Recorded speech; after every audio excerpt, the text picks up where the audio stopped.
Di Sulut sendiri ada sekitar 3.117 formasi yang dibutuhkan, maka adik-adik sekalian mohon mempersiapkan diri dengan baik, baik itu secara administrasi maupun persiapan untuk seleksi nantinya, karena begitu banyak saingan dari seluruh Indonesia, bukan hanya dari Sulawesi Utara sendiri, karena banyak juga dari luar datang untuk melamar di Sulawesi Utara dengan harapan mereka bisa lulus.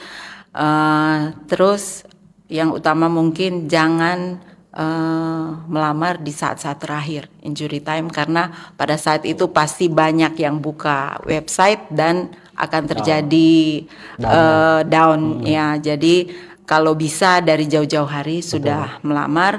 Terus untuk Bapak Ibu yang sangat menginginkan anak-anaknya untuk menjadi CPNS, tolong jangan terpengaruh dengan segala macam bujuk rayu yang mengatakan bahwa ada jalan pintas untuk mencapai menjadi seorang CPNS. Tidak ada jalan lain, harus mengikuti proses.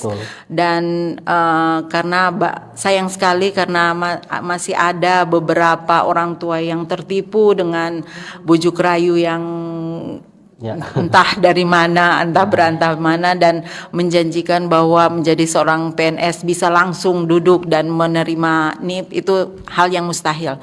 Jadi harus mengikuti proses yang ada.